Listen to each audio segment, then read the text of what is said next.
কৰ্মচাৰীৰ কল্যাণে জনসেৱাৰ ভেটি, কৰ্মচাৰীৰ কল্যাণ।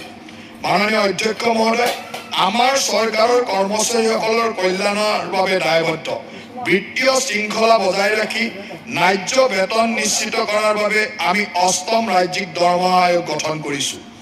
আপোন ঘৰ আৰু আপোন বাহন আঁচনিয়ে চৰকাৰী কৰ্মচাৰীসকলৰ জীৱন উল্লেখযোগ্যভাৱে উন্নত কৰিছে। এতিয়ালৈকে আপোন ঘৰ আঁচনিৰ জৰিয়তে ৫২,০৩৪ গৰাকী কৰ্মচাৰীয়ে ৮,৩০০ কোটি টকাতকৈ অধিক গৃহৰ ঋণ লাভ কৰিছে, য'ত ৭০৭ কোটি টকাৰ সুত ৰেহাই দিয়া হৈছে। আনহাতে আপোন বাহন আঁচনিৰ জৰিয়তে ৮,৩৩৬ গৰাকী কৰ্মচাৰী উপকৃত হৈছে। এই অভূতপূৰ্ব সঁহাৰিৰ প্ৰতি লক্ষ্য ৰাখি মই আপোন ঘৰ আঁচনিৰ ম্যাদ অহা ৫ বছৰৰ বাবে বৃদ্ধি কৰাৰ প্ৰস্তাৱ আগবঢ়াইছোঁ। লগতে নগৰাঞ্চলত ঋণৰ সৰ্বাধিক সীমা ৫০ লাখ টকালৈ বৃদ্ধি কৰাৰ প্ৰস্তাৱ দিছোঁ। মই আপোন বাহন আঁচনিখনো আগন্তুক ৫ বছৰৰ বাবে সম্প্ৰসাৰণ কৰাৰ প্ৰস্তাৱ আগবঢ়াইছোঁ। লগতে ৰাজ্যত স্বচ্ছ আৰু বহনক্ষম যাতায়াত ব্যৱস্থাক উৎসাহিত কৰাৰ বাবে বৈদ্যুতিক বাহনৰ ক্ষেত্ৰত সুতৰ ৰাজসাহায্য ৪% বৃদ্ধিৰ প্ৰস্তাৱ দিছোঁ। বৈদ্যুতিক বাহনৰ ক্ষেত্ৰত সাধাৰণ নাগৰিকে থকা গাড়ী মটৰ কৰ ৰেহাইৰ সুবিধা আমাৰ কৰ্মচাৰীসকলেও লাভ কৰিব। এই বিষয়ে সবিশেষ ৰাজহ সংস্কাৰ অধ্যায়ত উল্লেখ কৰিম। মুখ্যমন্ত্ৰী লোকসহায়ক আৰোগ্য যোজনাৰ অধীনত ইতিমধ্যে উপলব্ধ চিকিৎসা ব্যয় পৰিশোধৰ সুবিধাৰ উপৰিও আমি প্ৰতিষ্ঠিত চিকিৎসালয়সমূহক তালিকাভুক্ত কৰি সৰ্বাধিক নগদবিহীন চিকিৎসাৰ ব্যৱস্থা কৰিবলৈ প্ৰয়োজনীয় পদক্ষেপ গ্ৰহণ কৰিছোঁ। অধ্যক্ষ মহোদয়, দৰমহাসহ মাতৃত্বকালীন ছুটিৰ সুবিধা চৰকাৰী ছ'চাইটি আৰু ৰাজহুৱা খণ্ডৰ প্ৰতিষ্ঠানৰ কৰ্মচাৰীসমূহলৈ সম্প্ৰসাৰণ কৰা হ'ব। এতিয়াৰ পৰা চৰকাৰী কৰ্মচাৰীৰ লগতে চৰকাৰী ছ'চাইটি আৰু ৰাজহুৱা খণ্ডৰ কৰ্মচাৰীয়েও মাতৃত্বকালীন ছুটি লাভ কৰিব। সন্তানৰ যত্নত পিতৃৰ অংশগ্ৰহণত উৎসাহিত কৰিবলৈ আমাৰ চৰকাৰে কৰ্মচাৰীসকলক বাবে ২ সপ্তাহৰ পিতৃত্বকালীন ছুটি প্ৰদান কৰাৰ প্ৰস্তাৱ আগবঢ়াইছে। ২০১৭ চনৰ ১ এপ্ৰিলৰ পিছত চাকৰিত যোগদান কৰা আৰু যোগদানৰ এবছৰৰ ভিতৰত চাকৰি কৰি থকা অৱস্থাত মৃত্যুবৰণ কৰা কৰ্মচাৰীসকলৰ পৰিয়াললৈ অনুকম্পামূলক পৰিয়াল পেঞ্চনৰ ৫০% সুবিধা প্ৰদান কৰাৰ প্ৰস্তাৱ আগবঢ়োৱা হৈছে। এই সুবিধা অনুমোদিত তাৰিখৰ পৰা কাৰ্যকৰী হ'ব। গুৱাহাটী বেতকুছিত আমি এটা সংহত সঞ্চালকালয় চৌহদ নিৰ্মাণ কৰি আছোঁ। ৫৪টা সঞ্চালকালয়ে ইয়াত অত্যাধুনিক পৰিৱেশত কাম কৰিব। ফলত কৰ্মচাৰীসকলৰ উৎপাদনশীলতা, সমন্বয় আৰু নাগৰিক কেন্দ্ৰিক সেৱা প্ৰদান ব্যৱস্থাক অধিক শক্তিশালী হ'ব। স্বাগত সতীৰ্থ পৰ্টেলে ৩য় আৰু ৪ৰ্থ বৰ্গৰ কৰ্মচাৰীসকলৰ বদলি প্ৰক্ৰিয়াত স্বচ্ছতা নিশ্চিত কৰিছে। বদলি প্ৰক্ৰিয়া অধিক সুশৃংখলিত কৰাৰ বাবে এই পৰ্টেল বছৰত ২বাৰকৈ মুকলি কৰা হ'ব। প্ৰায় ১৩,৫০০ গৰাকী কৰ্মচাৰী ইয়াৰ জৰিয়তে উপকৃত হৈছে। কৰ্মৰত অৱস্থাত মৃত্যুবৰণ কৰা কৰ্মচাৰীক প্ৰায় ১,৬১৯টা পৰিয়ালে বয়শূন্য বীমা পেকেজৰ অধীনত ২১০ কোটি ৫০ লাখ টকাৰ বীমা সুবিধা লাভ কৰিছে। ইয়াৰ ভিতৰত ১,৫৬৫টা পৰিয়ালে প্ৰত্যেকে ১০ লাখ টকাৰ ম্যাদী বীমা লাভ কৰিছে আৰু ৫৪টা পৰিয়ালৰ প্ৰত্যেকে ১ কোটি টকাৰ দুৰ্ঘটনা বীমাৰ সুবিধা লাভ কৰিছে। এই পদক্ষেপৰ জৰিয়তে আমি কঠিন সময়ত কৰ্মচাৰীসকলৰ পৰিয়ালৰ কাষত থাকি সহায়ৰ হাত আগবঢ়াই যাম। অগ্ৰিম আৰ্জিত বেতন বা বেতন সংলগ্ন ঋণ আঁচনিৰ দৰে পদক্ষেপৰ জৰিয়তে আমি চৰকাৰী কৰ্মচাৰীসকলৰ আৰ্থিক কল্যাণৰ বাবে সমৰ্থন অব্যাহত ৰাখিম। এই আঁচনিৰ অধীনত প্ৰায় ২,৬৪২ গৰাকী কৰ্মচাৰীয়ে অগ্ৰিম আৰ্জিত বেতনৰ সুবিধা লাভ কৰিছে আৰু ৩,১৬৪ গৰাকী অধিক কৰ্মচাৰীয়ে বেতন সংলগ্ন ঋণ আঁচনিৰ সুবিধা লাভ কৰিছে। কৰ্মচাৰীৰ কল্যাণে জনসেৱাৰ ভেটি, কৰ্মচাৰীৰ কল্যাণ।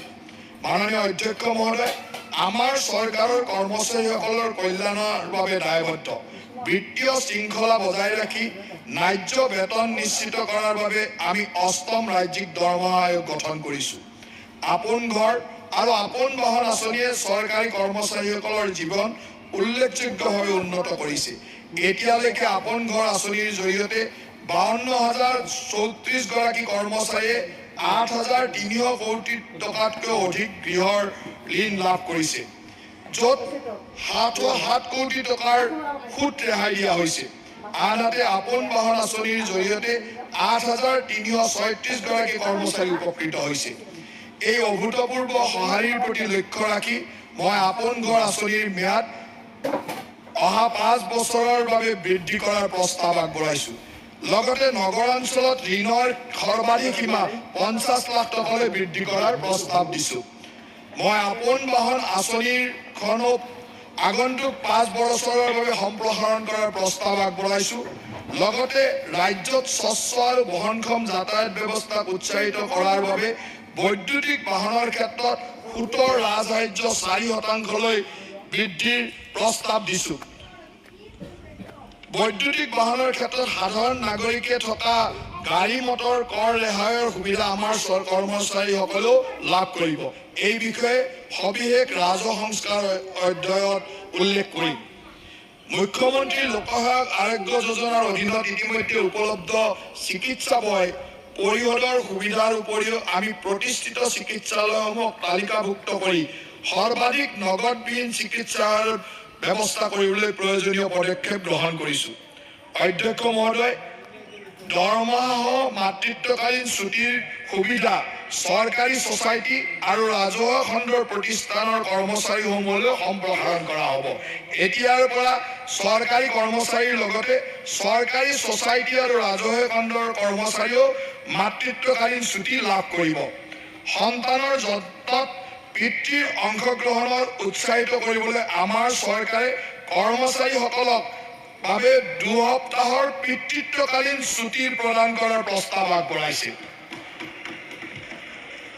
2017 চনৰ 1 এপ্ৰিলৰ পিছত চাকৰিত যোগদান কৰা আৰু যোগদানৰ এবছৰৰ ভিতৰত চাকৰি কৰি থকা অৱস্থাত মৃত্যুবৰণ কৰা কৰ্মচাৰীসকলৰ পৰিয়াললৈ অনুকম্পামূলক পৰিয়াল পেঞ্চনৰ 50% সুবিধা প্ৰদান কৰাৰ প্ৰস্তাৱ আগবঢ়োৱা হৈছে। এই সুবিধা অনুমোদিত তাৰিখৰ পৰা কাৰ্যকৰী হ'ব। গুৱাহাটী বেতকুছিত আমি এটা সংহত সঞ্চালকালয় চৌহদ নিৰ্মাণ কৰি আছো। 54টা সঞ্চালকালয়ে ইয়াত অত্যাধুনিক পৰিৱেশত কাম কৰিব। ফলত কৰ্মচাৰীসকলৰ উৎপাদনশীলতা, সমন্বয় আৰু নাগৰিক কেন্দ্ৰিক সেৱা প্ৰদান ব্যৱস্থা অধিক শক্তিশালী হ'ব। স্বাগত সতীৰ্থ পৰ্টেলে 3য় আৰু 4ৰ্থ বৰ্গৰ কৰ্মচাৰীসকলৰ বদলি প্ৰক্ৰিয়াত স্বচ্ছতা নিশ্চিত কৰিছে। বদলি প্ৰক্ৰিয়া অধিক সুশৃংখলিত কৰাৰ বাবে এই পৰ্টেল বছৰত 2বাৰকৈ মুকলি কৰা হ'ব। প্ৰায় 13,500 গৰাকী কৰ্মচাৰী ইয়াৰ জৰিয়তে উপকৃত হৈছে। কৰ্মৰত অৱস্থাত মৃত্যুবৰণ কৰা কৰ্মচাৰীক প্ৰায় 1,619টা পৰিয়ালে বয়শূন্য বীমা পেকেজৰ অধীনত 210 কোটি 50 লাখ টকাৰ বীমা সুবিধা লাভ কৰিছে। ইয়াৰ ভিতৰত 1,565টা পৰিয়ালে প্ৰত্যেকে 10 লাখ টকাৰ ম্যাদী বীমা লাভ কৰিছে আৰু 54টা পৰিয়ালৰ প্ৰত্যেকে 1 কোটি টকাৰ দুৰ্ঘটনা বীমাৰ সুবিধা লাভ কৰিছে। এই পদক্ষেপৰ জৰিয়তে আমি কঠিন সময়ত কৰ্মচাৰীসকলৰ পৰিয়ালৰ কাষত থাকি সহায়ৰ হাত আগবঢ়াই যাম। অগ্ৰিম আৰ্জিত বেতন বা বেতন সংলগ্ন ঋণ আঁচনিৰ দৰে পদক্ষেপৰ জৰিয়তে আমি চৰকাৰী কৰ্মচাৰীসকলৰ আৰ্থিক কল্যাণৰ বাবে সমৰ্থন অব্যাহত ৰাখিম। এই আঁচনিৰ অধীনত প্ৰায় 2,642 গৰাকী কৰ্মচাৰীয়ে অগ্ৰিম আৰ্জিত বেতনৰ সুবিধা লাভ কৰিছে আৰু 3,164 গৰাকী অধিক কৰ্মচাৰীয়ে বেতন সংলগ্ন ঋণ আঁচনিৰ সুবিধা লাভ কৰিছে।